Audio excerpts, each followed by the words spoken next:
The man with nothing to hide is potentially the most powerful person in the room.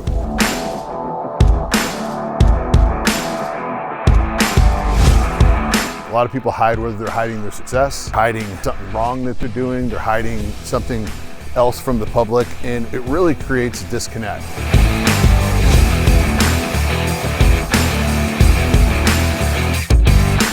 Hey, what's up? My name's Adam. I'm an elected official. But before I went down this path of becoming an elected official, I was curious to what is the most important thing to Americans as it pertains to finding an elected official. The first thing was honesty and integrity. And listen, we look across the political landscape today, and I don't necessarily think we see that. And so for me, prior to this political run, honesty and integrity has always been a foundation of who I am. And I have a kind of a saying or a belief: the man with nothing to hide is potentially the most powerful person in the room. And because I think a lot of people live their lives in the shadows, I'm in the shadow right now, it doesn't create transparency. A lot of people hide whether they're hiding their success, they're hiding something wrong they're doing, they're hiding something else from the public, and it really creates a disconnect. And I think one of the things that helped me in politics, and something I'll continue to do moving forward, is transparency. And so I'm gonna live my life transparently. I'm gonna share my faith. I'm gonna share what I do in business, how I help people, how I care about my health, how I engage with my family, all of those kind of things. And it's interesting because some people don't like that. I've had people tell me, they're like, hey Adam, tone down the sports cars, tone down the big vacations. No, that's who I am. Why would I hide who I am?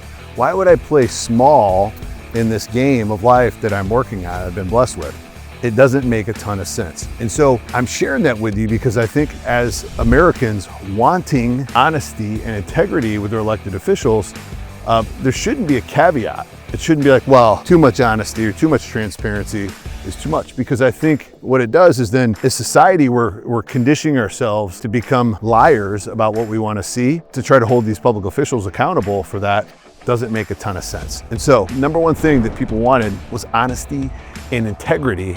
And I think that living your life transparently, talking about personal challenges I've had, whether it's around addiction, alcohol, some of those things, all that stuff lets the people that want to consider voting for me know who I really am, know the story, know the struggle, coming from nothing, barely graduated high school, to going and build multi-million-dollar companies. I'm not going to hide that, because I know there's other people on the other end out there that are looking for that inspiration, motivation, and a reason to keep going in their life. And so that's how I live my life. That's how I built what I built. And as a politician, I'm always going to do that. Number two thing that we pulled when we were looking at Americans' most important thing with elected officials is caring about ordinary people. And again, I've had people say things to me like, hey Adam, when you're showing your house, or you're showing your sports cars, or you're showing this kind of bigger than normal lifestyle, it might turn some people off. Here's the deal. Part of the first thing, honesty, integrity. It's my life. I want people to see it. I have nothing to hide.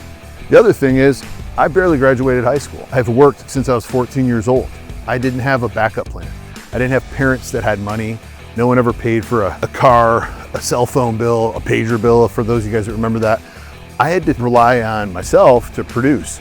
I painted houses, I did carpet, I've done telemarketing sales for True Green, I've done mortgages, I bartended, worked in restaurants, waited tables, bussed tables, did dishes. I've done all these what I would call ordinary jobs. I get it. I can relate to the ordinary person. The difference between myself and many people, though, is I kept pushing. I wanted more. Which is what I do today, coach and lead people. And so as a public official or a public figure, I want to continue to push other people to their potential. I needed to see that in myself. And I was blessed to have great people in my life that modeled that life, that modeled what was possible for me to look internally and say, hey, I could probably do this too. They're not that much different than me. Whoa, I didn't know they didn't have that. Oh, they didn't have a dad growing up either. Oh, cool. Well, that doesn't give me an excuse anymore. Oh, they didn't go to college either. Oh, that doesn't give me an excuse anymore. And breaking these limiting beliefs allowed me to have an extraordinary life, but it started with being ordinary. I'm not special. The bigger I've gotten in life, the more humble I become. I kind of have this philosophy: the higher that you're blessed, the more you should serve. Right? It's just too many people. When I think of Jesus Christ, what did he do at the final supper with his disciples who are arguing over who's the least and the greatest? He washed their feet. And that's a trigger in my mind when I'm in a challenging situation or maybe I'm in a place where I could feel like I deserve the VIP, the front row this. I'm thinking, what would Jesus do? He'd wash their feet. He'd take the back seat. He'd put others first. And that's how my heart is. And I think that as an elected official, wanting to connect with ordinary people, that is one of the best ways to have that. All right, number 3, when we polled Americans and said, what are the top 5 things that you look for in an elected official? First thing was honesty and integrity. Second thing was being relatable to ordinary people. I always struggle, what's that mean? I like ordinary people. I always joke, I don't want to hang, I'm not a country club guy, I'm a regular guy. But third was competence in knowledge, okay? And so for me, what do I know about government, politics, all those things? Not much, and be the first to say that. And so, with that being said, what I think is important is first humility. So as I'm going down the path of wanting to be a public official and getting into politics, is being honest with what I don't know. The whole fake it till you make it thing, I don't believe in that. I think have faith in it before you make it, but don't necessarily fake it. And so, going down the path of politics in the beginning, for me, and understanding government and business, I had that pretty figured out. The other part was the government piece, because there's a game to it. I wanted to learn how the game's played. Now, I think a lot of politicians learn how the game's played, and then they figure out how to play the game to benefit themselves. I'm not aligned with that. And so I want to learn, how can I bring the most value to other people? Right? So that's the knowledge that I'm exploring myself. And with that, I think some of the other skills that I have, building businesses and doing some of these other things, has allowed me to bring value quickly into the role and to bring a different perspective. I think too often, and really in a lot of political situations, we have a bunch of lifetime politicians in politics. And so I'm grateful when I meet and see a lot of politicians that have good backgrounds, that are in it for the people. They're there to serve, they're not there to receive. And so for me, the competence and knowledge piece is, number 1 is being humble enough to know what you don't know so that you can go and learn from other people. And I think the other part of it is, what are the skills that you have and how can you apply them, right? So when I look at public officials and things I can do, is there's areas where I know I have to go and learn, but I also know there's areas that I have to jump in and lead, because I may have more experience working large deals, negotiating things, understanding, I have a big background in healthcare. So like the healthcare space is something I'm super passionate about. I can look at a lot of people making decisions and voting as it comes to policy around healthcare. They don't have the experience, which means someone probably told them what to do. And that may not be the best thing for the American people. So I think as the third thing, when it comes to knowledge and competence, it's something super important to explore. First thing is, where do you need to work on it? Where are you not as skilled? And the second part is, where are you skilled? Use that. Don't hide it. Go all in. Say, hey, look, I got experience in this. Let me jump in. Let me dive in. Let me share my 2 cents. And I think that's one of the most important things as it pertains to number 3, knowledge and competence. All right, number 4, what top 5 things for Americans when it pertains to elected officials. The 4th thing was willingness to compromise and get things done. I love this. But here's the interesting thing about it, is the word compromise it's like the word has got twisted in our culture, especially as it pertains to politics. It's like if you compromise, you're giving in. If you compromise, you're labeled some sort of negative thing in politics. And I don't believe in that. I think if you're compromising on your beliefs, something that went against my beliefs and my values, yeah, dude, you don't compromise on those. I'm not compromising on my beliefs and values. But if you want something done here, I want something done here, and we got to do a little horse trading to get it done for the right reasons, sure. And so I think there's this divide in politics, and I've talked about this a lot, where you have this like far left and you have this far right, and they're just not going to compromise out of spite. What are you doing leading? Why are you a public official? Our goal is to get things done for the people that elected us, and all of the people, right? So like if I'm obviously a Republican conservative and I represent an area, but I represent every person. I represent the people that don't agree with it. And so I still have to care about what's in their best interest in general.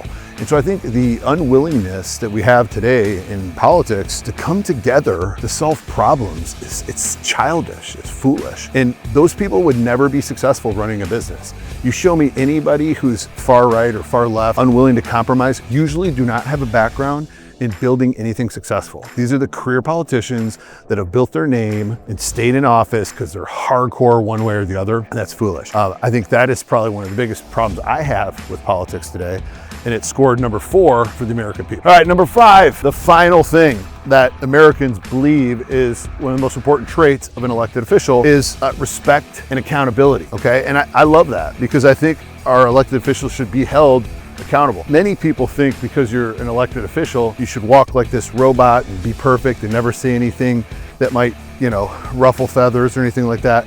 I disagree with that. I'm a truth teller, and you should tell the truth. And sometimes, in order to tell the truth, the level of the words you might have to use, the intensity in that, be required to get someone's attention, okay?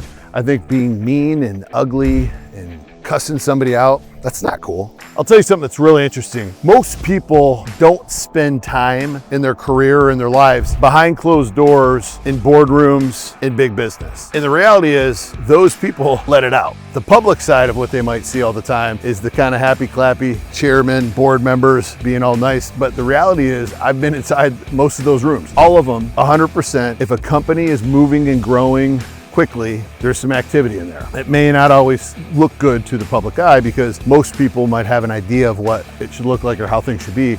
The reality is a lot of hard conversations have to be had. So I say that because in holding people accountable, we want to also make sure they're not people pleasing or they're, hey, I say this to you because that makes you happy, but I say this to this person, it makes them happy. And then there's no integrity in who I am, right? And so having these conversations where there might be some division or disconnect or a lack of belief in how certain things should be done, it's so important to have these conversations, and sometimes they're heated, right? It's okay to have heated conversations. It's okay to have conflict. That's actually how we solve problems and come together.